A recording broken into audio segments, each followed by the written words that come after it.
بعد أعوذ بالله السميع العليم من الشيطان الرجيم يا أيها الذين آمنوا اتقوا الله وقولوا قولا سديدا يصلح لكم أعمالكم ويغفر لكم ذنوبكم ومن يطع الله ورسوله فقد فاز فوزا عظيما. ويقول عز وجل يا أيها الذين آمنوا اتقوا الله حق تقاته ولا تموتن إلا وأنتم مسلمون. ثم بعد. So inshallah today's khutbah is about a topic that I think inshallah I will benefit from, and we should hope inshallah all of us will benefit from, is the issue of why does Allah subhanahu wa ta'ala send us tests and trials in this life. And of course the scholars have laid out many different reasons and wisdoms why this happens. So I'm only going to present a very brief list of around maybe 5, but know and understand that there are many more than that. But given the time frame and my inability to produce as much as I would like, I will inshallah only cover these. And I'd like to lay down the preface this khutbah, this khatira, with something that we have to make sure we understand very well. And this is the reality that Allah subhanahu wa ta'ala, if He has guided you to Islam, there's no doubt that there is some love that Allah subhanahu wa ta'ala has for you. وَالدَّلِيلُ عَلَى ذَلِكَ, and the evidence for this is a narration in Sahih, Imam Tirmidhi's collection, and it's Sahih narration, where the Prophet ﷺ, this is a well-known narration, we've all heard of it, I'm sure if we have attended seerah sessions, etc., where the Prophet ﷺ made dua to Allah subhanahu wa ta'ala, "O Allah, a'izz al-Islam, give honor to Islam, بِأَحَبِّ هَذَيْنِ رَجُلَيْنِ إِلَيْكَ, with the one of these two men who are the most beloved to you, either Abi Jahl or Umar ibn al-Khattab." And the Prophet ﷺ, he responded in that narration, and he said it was Umar ibn al-Khattab. And so there's no doubt that the love of Allah subhanahu wa ta'ala for a servant beats the servant's love for Allah subhanahu wa ta'ala. So there's no way that you can say that, oh, I found Allah subhanahu wa ta'ala and I loved Allah subhanahu wa ta'ala before, A'udhu billah, He found me, etc. This is not the correct statement to say. Rather is Allah subhanahu wa ta'ala who chooses and guides based on His attributes and His sifat, of course, and asma. So this is the reality. So we have to understand this. Is that if you are a Muslim and you strive and you struggle in the cause of Allah subhanahu wa ta'ala, then no doubt Allah subhanahu wa ta'ala has love for you. Just how much, Allahu a'lam, we do not know, because it depends on the individual, and we'll see why. The other understanding that we have to lay down is that one of the main reasons we are here in our existence today, in this reality that we are familiar with, and that is obviously that Allah subhanahu wa ta'ala has sent prophets and messengers, and He has sent lifestyles for us to follow, and that He has created us, as it has been mentioned many times, for He has not created the jinn or the ins but to worship. And as you know, worship has a very, very, very broad definition in the Shara. It encompasses anything, as some of the scholars have mentioned, that Allah pleases Allah subhanahu wa ta'ala. There is another reason amongst others, but this other reason is that we're also here to be tried. Right? So Allah subhanahu wa ta'ala tells us that, do you think that you can say I believe and you'll not be tested? وَلَقَدْ فَتَنَّ الَّذِينَ مِنْ قَبْلِهِمْ. Allah subhanahu wa ta'ala says, He has tested those before you, and surely He will know who are the truthful and those who are not truthful. And this is the reality. So sometimes, in our life, we have these goals in our minds that, subhanAllah, I have to be wealthy, I have to have this much savings, I have to have this type of car, the promotion, position. Allah subhanahu wa ta'ala on the Day of Judgment, brothers and sisters in Islam, He's not going to ask you, why did you not reach the Fortune 500 list of successful people? This is not success as defined in Islam. Rather, the first thing Allah subhanahu wa ta'ala, as narrated by the Prophet ﷺ, will ask on the Day of Judgment is your salah. That's the first thing to be asked about. And this should give us an indication of what is it that Allah subhanahu wa ta'ala first of all values, and how Allah subhanahu wa ta'ala defines success. And we'll move forward from here inshallah. So moving on to the 5 points that I want to discuss today. And these are wisdoms, and obviously I'm only mentioning 5, there's many more. And they may apply in combination, or one, or half, or whatever it may be, as Allah subhanahu wa ta'ala pleases. But it is for us to reflect that when we are being tested, and I'll mention this in the end, inshallah, bi'idhnillah azza wa jalla, is that we must have the best thoughts of Allah subhanahu wa ta'ala. And this is what distinguishes and differentiates between a believer and one who is not a believer. And this is critical. So number one, Allah subhanahu wa ta'ala will test us to reveal those who are patient from those who are not patient. And there's a verse in Surah Al-Baqarah, يقول الله عز وجل ولنبلونكم بشيء من الخوف والجوع ونقص من الأموال والأنفس والثمرات وبشر الصابرين الذين إذا أصابتهم مصيبة قالوا إنا لله وإنا إليه راجعون. And this verse describes, Allah subhanahu wa ta'ala tells us very clearly that you will be tested with something of fear, hunger, loss of wealth, loss of lives, loss of fruits. And this is something that should be expected. Don't be surprised. Don't think that you're just going to sail through life without any sort of hardship or opposition or tribulation. This is not reality. So Allah subhanahu wa ta'ala tells you very straightforward that this is it.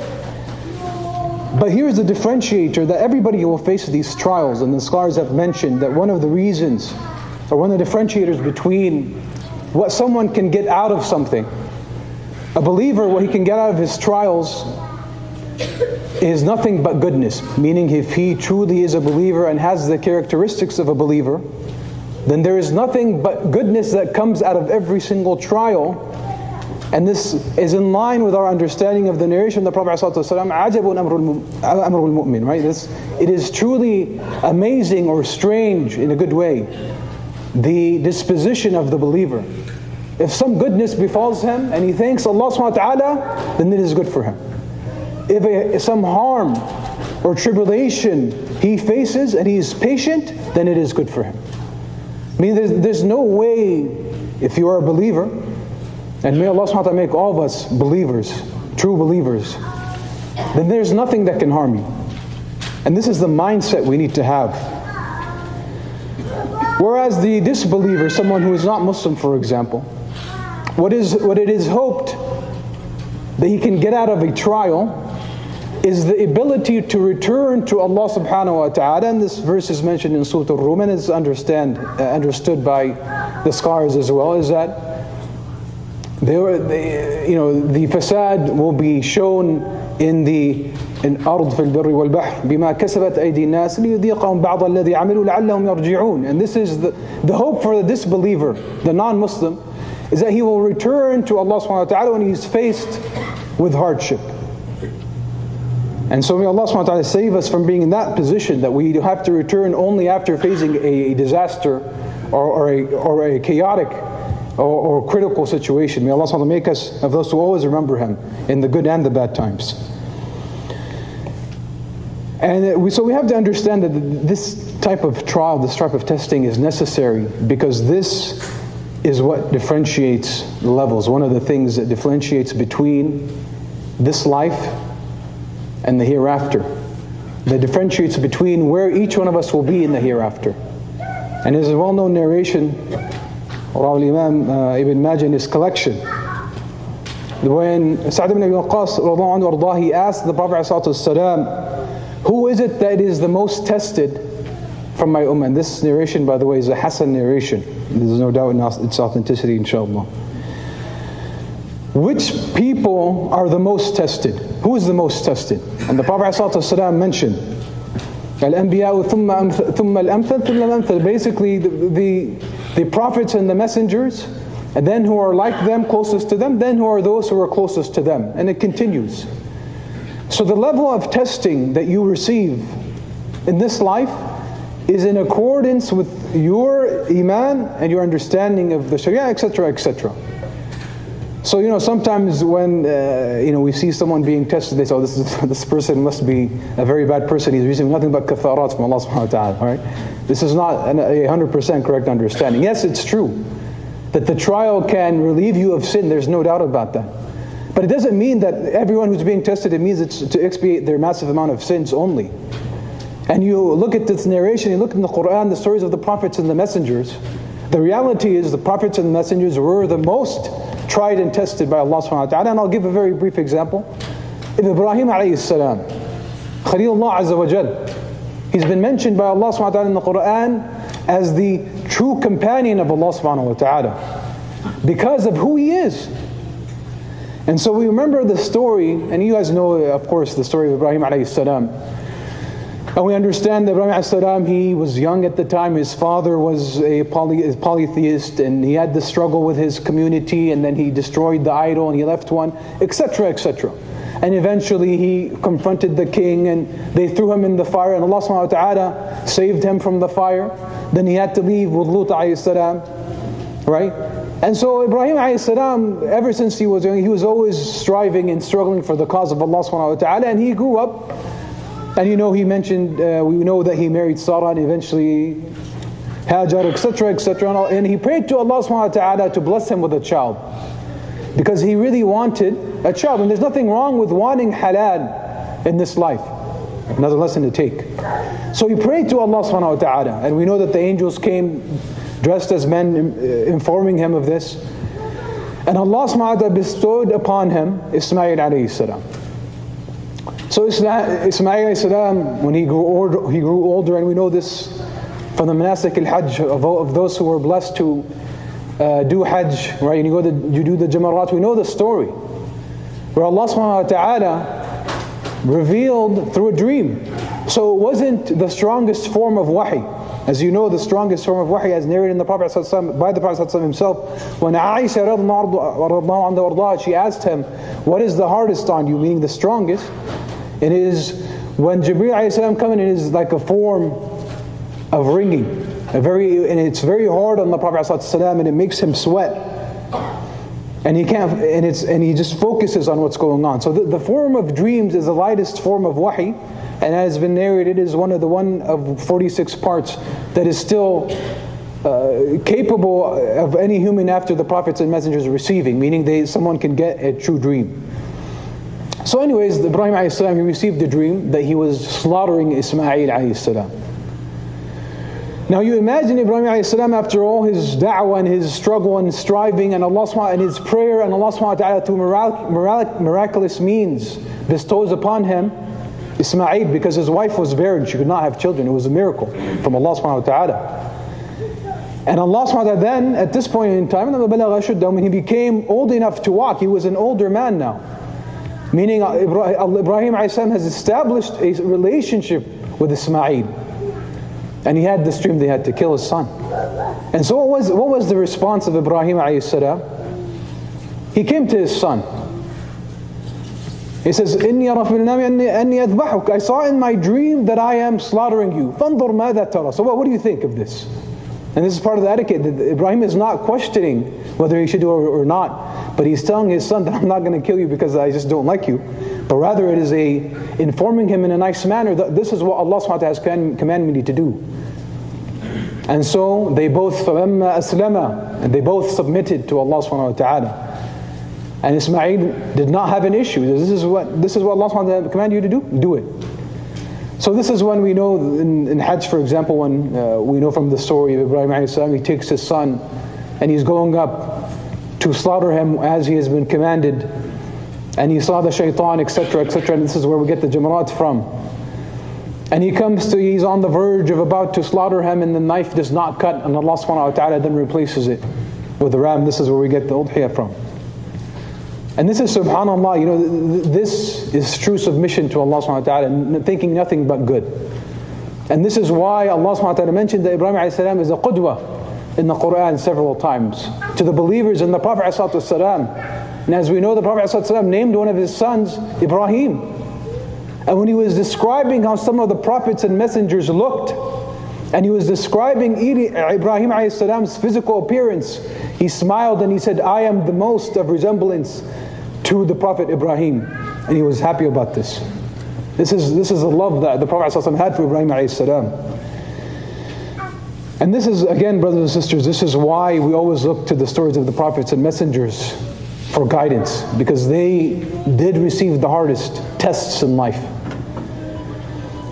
Moving forward, another benefit, another wisdom that we can take from this is that Allah subhanahu wa ta'ala, through these examinations and trials, purifies the ranks and distinguishes the righteous from the wicked. And this is mentioned in Surah Ali Imran, ما كان الله ليذر المؤمنين على ما أنتم عليه حتى يميز الخبيث من الطيب. Allah subhanahu wa ta'ala mentions in this verse, Allah will not leave the believers in the state in which you are now in until He distinguishes the wicked from the good. And I'm not going to go into real life political examples. I don't think there's any reason to go there, but it's well understood that in trials and tribulations, people show who they are. You know, it's easy to be a believer in terms of goodness. This is why Allah subhanahu wa ta'ala mentions in Surah Al-Hajj, وَمِنَ النَّاسِ مَنْ يَعْبُدُ اللَّهَ عَلَى طَرْفٍ. They worship Allah subhanahu wa ta'ala on an edge. When something good happens to them, اطمأن به, he's happy with it. There's no problems, right? So as long as it's all good and it's smooth, no problems. وَإِنْ أَصَابَتْهُ فِتْنَةٌ انْقَلَبَ عَلَى وَجْهِهِ. And if some sort of trial hits a person, he flips upside down. خَسِرَ الدُّنْيَا وَالْآخِرَةِ. He misses out on the dunya and the akhirah. And may Allah subhanahu wa ta'ala save us from being in such a position. Moving forward, inshallah, this is my last point, is one of the reasons why we are trying, Allahu A'lam, is for us to realize our weakness. Allah subhanahu wa ta'ala mentions more than once in the Quran, وَخُلِقَ الْإِنسَانُ ضَعِيفًا. Allah subhanahu wa ta'ala created the human being weak. You know, and sometimes when everything is going so smooth and you have an abundance of wealth, where you're not worrying what you're going to eat tomorrow, or where you're going to stay tomorrow, or whether someone is going to violate your safety. When we're in this state of mind, we forget that this is all from Allah subhanahu wa ta'ala. This is not from our doing. And so Allah subhanahu wa ta'ala has to try us for us to remember that no, this is not from you.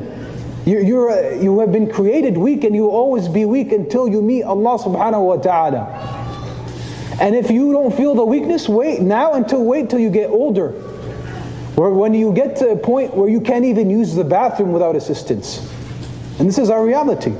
If we don't die at an age, as Allah subhanahu wa ta'ala has pointed, when we are younger, then we will reach an age where we will lose that strength and that youth and the longevity that we thought was going to last forever.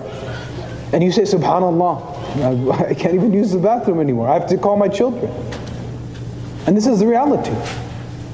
This is the reality. This is a reminder. وَلَقَدْ جَاءَهُمُ النَّذِيرُ. Ibn Abbas when he said this verse, وَلَقَدْ جَاءَهُمُ النَّذِيرُ, he said, النَّذِيرُ, the gray hair. The gray hair is the reminder from Allah subhanahu wa ta'ala that you are getting close to meeting Him. Meaning, get yourself straight. You don't have much time, and you're in the decline already. So inshallah, we will transition into the second khutbah after the dua. أقول قولي هذا واستغفر الله لي ولكم فاستغفروه إنه هو الغفور الرحيم.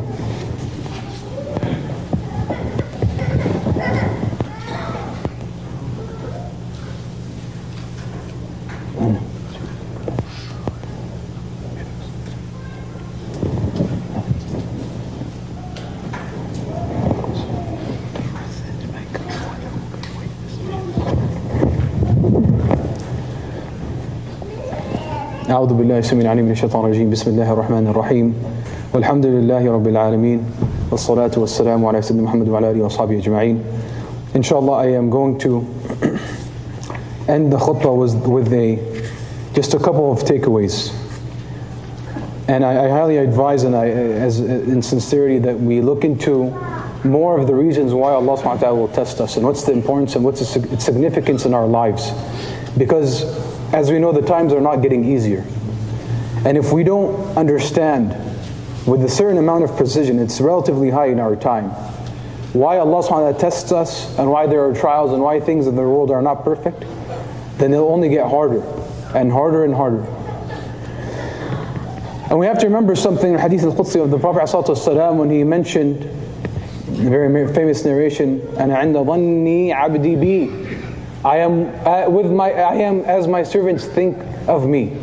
What is it that we take away from this? And I'm going to mention just a couple understandings, inshallah. Ibn Hajar al-Asqalani rahimahullah, he mentioned that this implies that Allah subhanahu wa ta'ala is able to do whatever He expects of Him, meaning what the servant expects of Allah subhanahu wa ta'ala. Ibn al-Qayyim, he mentions that basically the more you have good expectations of Allah subhanahu wa ta'ala, the more Allah subhanahu wa ta'ala will meet you and exceed these good expectations. Right? وَمَا جَزَاءُ الْإِحْسَانِ إِلَّا الْإِحْسَانِ. Whatever ihsan you show, Allah subhanahu wa ta'ala will show even more. So we want to be positive of Allah subhanahu wa ta'ala and always focus on Allah subhanahu wa ta'ala's mercy and His attributes of justice and compassion. And this is how we obtain the patience and the reward in the trial. And there is a narration that kind of backs up this understanding of this narration. When the Prophet ﷺ sunnah, he would visit, obviously it's, most scholars mention it's fard kifaya, meaning it's a communal obligation to visit the sick. So he visited a Bedouin, an Arabi. He was sick, he was an older man. So the Prophet, from the sunnah of the Prophet ﷺ, he would mention to him this, to any sick person, the dua, لَا بَأْسَ عَلَيْكَ Tahurun, inshallah, means no harm. Tahur, inshallah, meaning it is something that it purifies. And this old man, and there's a reason why there's a distinguishing factor here between al-sahabi wal-a'rabi. Even though some scholars, and a majority of scholars, mention that a sahabi is anyone who has accepted Islam, right, and has seen the Prophet ﷺ. But there's always a distinguishment, even in the Quran, مَقَاتِلَ الْعَرَبُ أَمَنَّا, between al-A'rabi and a-Sahabi. Why? Because the A'rabi, you don't want to misunderstand the benefit of being around the Prophet ﷺ. So the expectation of the response or the question or the reaction from an A'rabi is not going to be the same as a Sahabi, because they were not blessed with being around the Prophet ﷺ like the Sahaba were. So this Arabi is responsible, like, no, it is a sickness, it's nothing but pain and torture that will lead me to the grave. This is the response of the Arabi. Again, he was not around the Prophet ﷺ as much as, of course, as a Sahabi. And the Prophet ﷺ's response, فَنَعَمْ إِذٍ. It is as you see it. If that's what you expect from Allah subhanahu wa ta'ala, then that's what you're going to get. And this is why it's very critical to know and understand Allah subhanahu wa ta'ala. And my advice obviously is not mine, from the scholars, to learn and understand the names and attributes of Allah subhanahu wa ta'ala. This is why Allah subhanahu wa ta'ala, the Prophet ﷺ mentions in the narration in Sahih Muslim, لله 99 اسما من حفظها دخل الجنة. But we have to pause here for a minute, because a lot of times this is translated as memorized. حفظها does not just mean memorize. As in his sharh, Imam Nawawi, he mentions for this narration, الحفظ معناته to preserve them, to enumerate them, to count them in one supplication, use them in your dua, to preserve them, and of course remember, to respect them in the best of manners, to guard what they require and what they imply, and affirm their meanings in your life, and to act by them, and to obey Allah subhanahu wa ta'ala with them and the implications of them, each and every single one. And this is the reality.